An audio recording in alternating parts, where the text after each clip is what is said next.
बिस्मिल्लाहिर्रहमानिर्रहीम, अस्सलाम वालेकुम। आप फैज़ान रिज़वी न्यूज़ देख रहे हैं। आज जुमेरात 17 जुलाई है और हम बात कर रहे हैं शाम की सूरत हाल। लास्ट वीडियो के कमेंट्स बॉक्स में मुझे आप में से बहुत सारे व्यूवर्स के कमेंट्स रिसीव हुए कि शाम की सूरत हाल डिटेल के साथ बताएं, ये द्रूस कम्युनिटी क्या है और इनकी ऐसी क्या दुश्मनी है जो शाम की मौजूदा हुकूमत है, अहमद अल-शर्रा की हुकूमत, उसके साथ इस द्रूस कम्युनिटी की ऐसी क्या दुश्मनी है कि बात मूछें काटने से गले काटने तक पहुंच गई। और ऐसी क्या दोस्ती है इनकी इसराइल के साथ द्रूस कम्युनिटी की कि द्रूस कम्युनिटी के लीडर ने नेतन्याहू को मदद के लिए बुलाया और अगले ही लम्हे इसराइल के तैयारे दमिश्क पर बमबारी कर रहे थे। असल वजह आपको बताऊंगा कि नेतन्याहू की ऐसी क्या दोस्ती है इनके साथ कि नेतन्याहू का बयान पता है क्या सामने आया।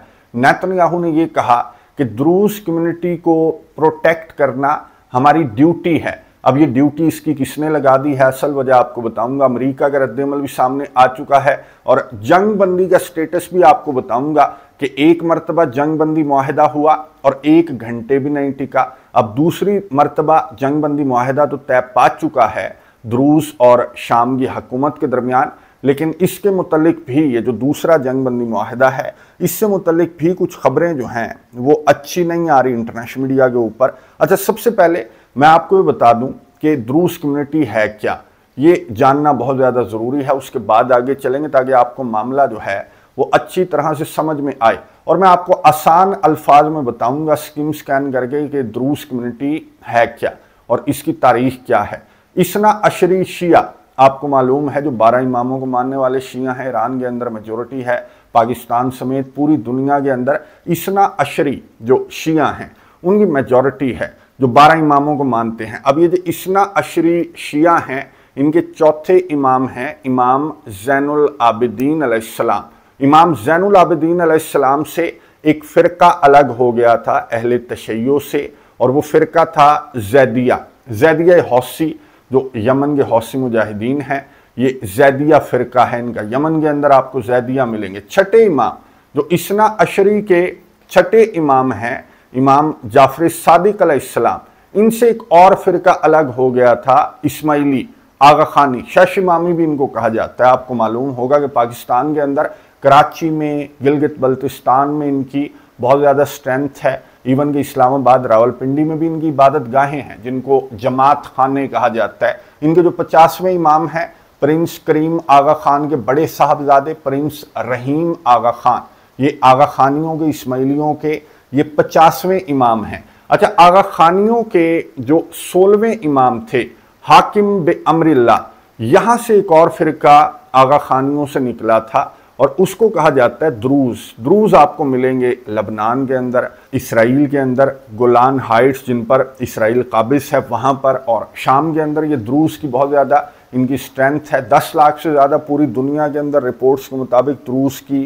जो पॉपुलेशन है वो 10 लाख से ज़्यादा है। अच्छा, द्रूस का मैं आपको बता दूं कि ये नमाज भी नहीं पढ़ते, ये रोज़े को भी फ़र्ज़ नहीं समझते, ये हज को भी फ़र्ज़ नहीं समझते, इवन कि ये नबी करीम सल्लल्लाहु अलैहि वसल्लम को भी ये नबी तो मानते हैं लेकिन आखिरी नबी ये नहीं मानते, यानी कि दायरा इस्लाम से खारिज हैं। जाहिर है कि ये शहादत तो बहुत ज़्यादा ज़रूरी है इस्लाम में और मुसलमान होने के लिए, तो ये दायरा इस्लाम से खारिज हैं, ये गुमराह हैं।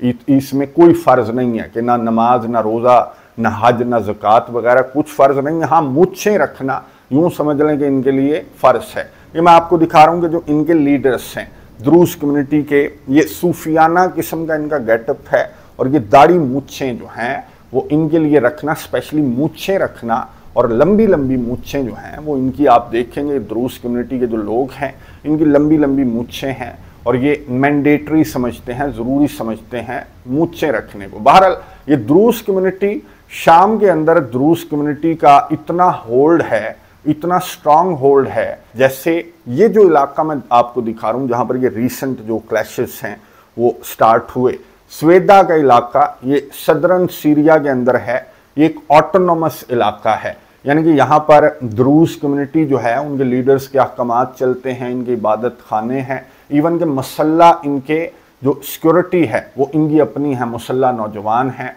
जो कि द्रूस कम्युनिटी के सिक्योरिटी अहलकार हैं। तो यहाँ पर जो शाम की हुकूमत है, जाहिर है कि जब अहमद अल-शर्रा की हुकूमत आई बशारुल असद का तख्ता उल्टा गया। बशारुल असद का तख्ता उलट कर जो अहमद अल-शर्रा हैं वो हुकूमत में आए और एक एक करके इवन के जो कुर्द्स हैं वो भी अहमद अल-शर्रा के अंडर आ गए। सेंट्रल गवर्नमेंट को उन्होंने भी तस्लीम कर लिया। जो दीगर धड़े थे शाम के अंदर तो उन्होंने भी अपने हथियार जो हैं वो सेंट्रल गवर्नमेंट के हवाले कर दिए। लेकिन जो द्रूज कम्युनिटी है या जो द्रूज फाइटर्स हैं, ये आपको मालूम है कि अहमद अल-शर्रा के साथ हर महीने 2 महीने के बाद इनकी लड़ाइयाँ जो हैं वो अहमद अल-शर्रा की फोर्सेस के साथ रिपोर्ट होती हैं। और इस मरतबा तो ये मामला जो है वो कुछ ज़्यादा ही आगे जाता हुआ नज़र आ रहा है। ये स्टार्ट कहाँ से हुआ मैं आपको बता दूं कि द्रूज कम्युनिटी का एक सब्जी बांध था, रेडी बांध था, सब्जी बेच रहा था। तो उसको रिपोर्ट्स के मुताबिक एक अरब ग्रोह की जानिब से, ये बद्दू कबाइल कहते हैं, उनकी जानिब से इसको पकड़ लिया गया। इसको जो है वो उन्होंने किडनैप कर लिया और इसको गायब कर दिया। फिर इसके साथ बदतमीज़ी वगैरह की। द्रूज कम्युनिटी का जो सब्जी बेचने वाला था, रेडी वाला था, इसके साथ बदतमीज़ी की गई रिपोर्ट्स के मुताबिक। और वहाँ से ये जो अरब्स हैं जो कि अहले सुन्नत हैं और द्रूज कम्युनिटी, इनकी लड़ाई शुरू हो गई, इनका झगड़ा शुरू हो गया कि किडनैप किया हमारे बंदे को, उसकी बेइज्जती वगैरह की। तो ये एक्चुअली जो है वो अरब और द्रूज के दरमियान ये लड़ाई जो है वो शुरू हुई थी, जिसको रोकने के लिए अहमद अल-शर्रा की जो फोर्सेस हैं वो इस इलाके की जानिब बढ़ी। जो सवेदा का इलाका है इसकी जानिब बढ़ी, लेकिन इतनी ज़्यादा तादाद में, जाहिर है कि अहमद अल-शर्रा तो इंतज़ार कर रहे थे कि ऐसा कोई मौका मिले कि ये जो सवेदा का ऑटोनोमस किस्म का इन्होंने इलाका बना रखा है तो इसको सेंट्रल गवर्नमेंट के अंदर लाया जाए। तो ऐसा मौका अहमद अल-शर्रा को मिल गया और अहमद अल-शर्रा ये जो अरब और द्रूज की लड़ाई है ये छुड़वाने के लिए इन्होंने सैकड़ों जो अपने अहलकार हैं वो दर्जनों व्हीकल्स पर सवार करके इन्होंने सवेदा की जानिब रवाना कर दिए। अब सवेदा के अंदर जो इनके द्रूज के जो लीडर हैं, ये मैं आपको दिखा रहा हूँ, इनको कहते हैं शेख यूसुफ। इनकी जानिब से एक बयान सामने आया। जाहिर है कि रिलीजियस लीडर हैं और इनके बयान का मतलब है कि टूट पड़ो अहमद अल-शर्रा की फोर्सेस पर, क्योंकि ये यहाँ पर कब्जा करने के लिए आ रहे हैं। ये जो सवेदा का इलाका है इस पर कब्जा करेंगे और यहाँ पर अपने एहलकार तैनात कर देंगे और ये सेंट्रल गवर्नमेंट के अंदर लाने की कोशिश करेंगे सवेदा के इलाके को। तो ये जो फोर्सेस हैं अहमद अल-शर्रा की, जो कि लड़ाई झगड़ा छुड़वाने के लिए या फिर कुछ और करने के किसी और इरादे से आ रहे थे द्रूज कम्युनिटी के मुताबिक, तो इनकी लड़ाई आपस में स्टार्ट हो गई द्रूज कम्युनिटी की और अहमद अल-शर्रा की फोर्सेस की। मुसल्ला इनके पास जो हैं फौजी भी हैं, फोर्सेस भी हैं द्रूज कम्युनिटी की। तो यहाँ पर 200 से ज़्यादा जो कैजुअलिटीज़ हैं, हलाकतें हैं, वो 200 से ज़्यादा रिपोर्ट हुई। कैजुअलिटीज़ टोटल 500 से ज़्यादा डिफरेंट रिपोर्ट्स गर्दिश कर रही हैं कि यहाँ पर बहुत ज़्यादा हलाकतें भी रिपोर्ट हुई, बहुत ज़्यादा ज़ख्मी भी रिपोर्ट हुए। और इस दौरान जो है वो अहमद अल-शर्रा की फोर्सेस की जानिब से कुछ इस तरह के मनाजिर सामने आए कि द्रूज कम्युनिटी के नौजवानों को पकड़ कर इन्होंने उनकी मूछें जो हैं वो ट्रिमर से इन्होंने ट्रिम कर दी, मूछें काटना स्टार्ट कर दी। और कुछ रिपोर्ट्स में तो ये भी बताया गया कि जो मूछें हैं वो हाथों से और उंगलियों से इन्होंने खींच ली। द्रूज कम्युनिटी के जो लोग थे उनकी मूछें खींच ली गई। ये मूछें आपको मैंने बताया कि मूछें और दाढ़ी, इनके जो भी रिलीजन है, इनका द्रूज का जो भी इनके बिलीफ्स हैं, तो उसमें मूछें दाढ़ी जो है वो बड़ी इंपॉर्टेंस रखते हैं। और अगर उनके साथ इस तरह से उन्हें काटा जाए, ट्रिम किया जाए, उन्हें खींचा जाए, तो फिर ये क्लैशेस जो हैं वो इतने ज़्यादा बढ़ गए कि इनके रिलीजियस लीडर्स की जानिब से बयानात ये सामने आए कि आज या तो हम नहीं या फिर ये नहीं। तो ये बयानात इस हद तक बढ़ गए इन लीडर्स के कि इन्होंने नेतन्याहू को भी बुला लिया मदद के लिए कि नेतन्याहू आओ, ये हमारी मूछें खींच रहे हैं, ये हमारे इलाके के ऊपर कब्जा करेंगे और ये दहशतगर्द हैं वगैरह वगैरह। और नेतन्याहू की जानिब से तैयारे रवाना कर दिए गए। नेतन्याहू ने बयान जारी किया कि जी द्रूज कम्युनिटी की प्रोटेक्शन जो है वो हमारी ड्यूटी है। अब ये इसकी ड्यूटी किसने लगाई वो मैं आपको बाद में बताऊंगा। पहले मैं आपको ये बता दूं कि इस्राएली तैयारों ने दमिश्क के अंदर जो सीरिया की फोर्सेस का हेडक्वार्टर्स है उसको इस्राएली तैयारों की जानिब से टारगेट किया गया। फिर अहमद अल-शर्रा के सदारती महल की बिल्कुल बगल में जो इनकी डिफेंस मिनिस्ट्री है शाम की, उस पर बमबारी इस्राएली तैयारों की जानिब से की गई। 3 जाम बहक हैं और दर्जनों जख्मी वो शाम की हुकूमत की जानिब से अभी तक रिपोर्ट किया जा रहा है। और कुछ ऐसे मनाजिर भी मैंने व्हाट्सएप चैनल के ऊपर भी शेयर किए हैं, आपको सोशल मीडिया के ऊपर भी वो मनाजिर मिल जाएंगे कि लाइव रिपोर्टिंग चल रही थी। 1 2 3 नहीं बल्कि दर्जनों चैनल्स के ऊपर लाइव रिपोर्टिंग चल रही थी जब इसराइल की जानिब से ये बमबारी, जो सदारती महल के साथ जो बमबारी है वो इसराइल की जानिब से रिपोर्ट हुई। अब नेतन्याहू ये जो मदद करने के लिए आया, इसकी वजह मैं आपको बता दूं, नेतन्याहू के खिलाफ ट्रायल भी चल रहा है। नेतन्याहू की जो इत्तेहाद पर मबनी एक रंग बिरंगी हुकूमत है उसको अल्ट्रा ऑर्थोडॉक्स ज्यूज की जानिब से भी छोड़ दिया गया, और उसकी वजह यह है कि अल्ट्रा ऑर्थोडॉक्स ज्यूज जो हैं इनको आर्मी के अंदर ये ज़बरदस्ती भर्ती कर रहे थे। हालांकि अल्ट्रा ऑर्थोडॉक्स ज्यूज जो हैं वो सिर्फ इबादत करते हैं, तौरा को स्टडी करते हैं, और ये इस तरह से दुनियावी जो काम हैं वो ये नहीं करते जो अल्ट्रा ऑर्थोडॉक्स ज्यूज हैं। तो इनको आर्मी के अंदर ये ज़बरदस्ती भेज रहे थे। जाहिर है कि इनके फौजी जो हैं वो थोड़े पड़ गए हैं हमास से और मुजाहिदीन से मार खा खा कर। तो अल्ट्रा ऑर्थोडॉक्स ज्यूज ने कहा कि नहीं, ये तौरा के खिलाफ है, ये हमारी जो रिलीजन है उसके खिलाफ है, हम फौज के अंदर भर्ती नहीं होंगे। तो ये नेतन्याहू ने इनकी बात नहीं मानी, तो इन्होंने नेतन्याहू की इत्तेहाद की हुकूमत को भी छोड़ दिया। तो नेतन्याहू की जो हुकूमत है, जो जंगों के सहारे पर नेतन्याहू कुर्सी के ऊपर बैठा हुआ है, तो ये हुकूमत ख़तरे में है। और यही वजह है कि ईरान से मार खाकर और गजा जंग के अंदर भी ये अपने सो कॉल्ड जो गोल्स हैं उनको ये अचीव नहीं कर सक रहा। नेतन्याहू पर डोनाल्ड ट्रंप का भी प्रेशर है कि गजा जंग को बंद कर दो, बस बहुत हो गया। तो यहाँ पर ये एक नई जंग छेड़ने का एक नया बहाना यूं कह लेंगे नेतन्याहू को मिल गया था कि मेरी तो ड्यूटी है कि मैं द्रूस कम्युनिटी को मैं प्रोटेक्ट करूंगा। तो इसका इरादा है इस जंग को बहुत आगे लेकर जाने का। हालांकि द्रूस कम्युनिटी और अहमद अल-शरा के दरमियान एक जंग बंदी मुआहिदा भी तय पाया, लेकिन चंद घंटों के बाद इसराइल की बमबारी और उस मुआहिदे की खिलाफ वर्जी स्टार्ट हो गई। फिर दूसरा मुआहिदा भी तय पाया, ये जो शेख यूसुफ हैं इनके साथ अहमद अल-शरा का मुआहिदा तय पाया कि ठीक है जी, दोनों मिलजुल कर ये जो इलाका है इसकी सिक्योरिटी दोनों मिलजुल कर देखेंगे, और सेंट्रल गवर्नमेंट के अंदर जो द्रूज हैं, द्रूज लीडर्स हैं, उनको रिप्रेजेंटेशन भी दी जाएगी वगैरह वगैरह। ये मुआहिदा इनके दरमियान तय पा गया। लेकिन ये शेख यूसुफ और अहमद अल-शरा के दरमियान ये मुआहिदा तय पाया है। यहाँ पर एक और शेख भी हैं शाम के अंदर, शेख हिकमत की जानिब से कहा गया अपने फॉलोअर्स को कि नहीं जी नहीं, कोई मुआहिदा नहीं तय पाया, हमें कोई एतबार नहीं है अहमद अल-शरा पर, इसका माजी जो है ये दहशतगर्द था, तो इसकी बातों में नहीं आना, इस कागजी मंसूबे पर नहीं जाना, ये हमारी मूंछें काटेगा, हमारी बेइज्जती करेगा, हमें एलिमिनेट करने की कोशिश करेगा।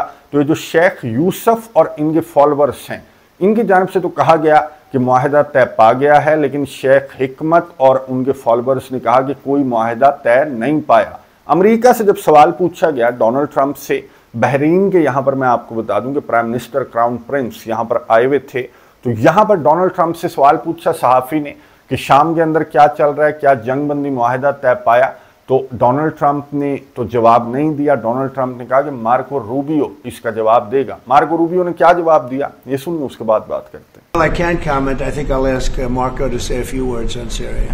Yeah, it's complicated. Obviously, these are historic, long-time rivalries between different groups in the south-west of Syria, Bedouins, the Druze community, and it led to an unfortunate situation and a misunderstanding, it looks like, between the Israeli side and the Syrian side. So we've been engaged with them all morning long and all night long with both sides, and we think we're on our way towards a real de-escalation, and then hopefully get back on track in helping Syria build a country and arriving at a situation there in the Middle East is far more stable. So in the next few hours we hope to see some real progress to end what you've been seeing over the last couple hours. गुफ्तगू आपने सुनी America के secretary of state Marco Rubio की, जिन्होंने सहाफ़ी के सवाल पर जवाब दिया कि जी बड़ा पुराना इनका फड्डा है, बड़े पुराने क्लैशेस हैं, बहुत सारे क्लैशेस थे शाम के अंदर, और अब जबकि नई हुकूमत आ गई है तो थोड़ा वक्त लगेगा, और अमेरिका किरदार अदा कर रहा है ना सिर्फ ये क्लैशेस को ख़त्म करने का, जंग बंद करने का, बल्कि आपको मालूम है कि अमेरिका की जानिब से ये भी किरदार अदा किया जा रहा है कि शाम के इसराइल के साथ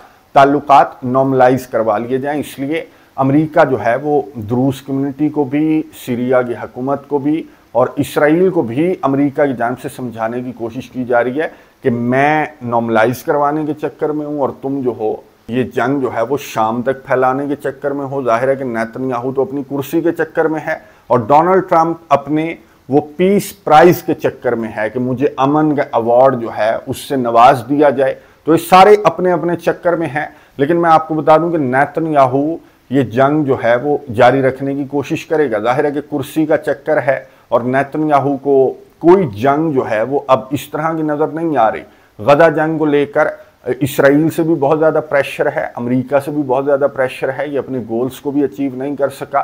ईरान के साथ जंग लड़कर इसने अपना शौक पूरा करके देख लिया। लबनान के अंदर भी ये बमबारी कर रहा है, बिला वजह बमबारी कर रहा है। शाम के अंदर भी ये द्रूस कम्युनिटी को इसने ड्यूटी बना लिया, अपनी बिला वजह बना लिया। मकसद एक ही है कि ये अपनी कुर्सी से चिपके रहना चाहता है नेतन्याहू, और इसलिए ये शाम के इस मामले को ज़ाहिर है कि सदारती महल की बगल तक ले गया, ये दमिश्क तक ले गया, ये हेडक्वार्टर्स को इसकी जानिब से टारगेट किया गया, और जो डिफेंस मिनिस्ट्री है उसको टारगेट किया गया। तो इतना ज़्यादा मामला ख़राब नहीं था जितना ज़्यादा करने की कोशिश कर रहा है। अब जो गल्फ़ कंट्रीज़ हैं उनकी जानिब से मजम्मती बयानात सामने आ रहे हैं, तुर्किया की जानिब से मजम्मती बयानात सामने आ रहे हैं, जो शाम के साथ ताल्लुकात नॉर्मलाइज कर रहे हैं या शाम को एक धारे में लाने की कोशिश कर रहे हैं, जैसे मोहम्मद बिन सलमान हैं, तो उनकी जानिब से सख्त अल्फाज में मजम्मत की जा रही है। और मजम्मत से आगे अब ये सदारती महल को टारगेट करेंगे, उसके बाद आप मजम्मत से आगे बढ़ेंगे। अब इसराइल के वज़रा की जानिब से ये मुतालबा भी किया जा रहा है नेतन्याहू से कि अहमद अल-शर्रा को एलिमिनेट कर दो, ताकि ये किस्सा कहानी जो है वो जड़ से ही ख़त्म हो जाए। तो इससे पहले कि इसराइल इस किस्से कहानी को जड़ से ख़त्म करने की कोशिश करे, तो मुसलमान ममालिक को, स्पेशली तुर्किया को और मोहम्मद बिन सलमान को ये मजम्मती बयानात से आगे बढ़कर जो है वो इस मामले को खुद कंट्रोल करने की ज़रूरत है। अगर शाम के अंदर कोई इस तरह की लड़ाई है भी सही, तो एटलीस्ट मुसलमान ममालिक को आगे बढ़कर ये लड़ाइयाँ, ये झगड़े, शाम की सूरत हाल को खुद ही सॉल्व करना चाहिए, ना कि इसराइल के वज़ीर आज़म नेतन्याहू को इतना मौका नहीं देना चाहिए कि ये अपने मकासद जो है वो इतनी आसानी से अचीव कर सके। नज़र रखेंगे कमेंट्स बॉक्स में, अपनी राय का इजहार ज़रूर कीजिएगा। अगली वीडियो तक के लिए इजाज़त दीजिए। अल्लाह हाफ़िज़।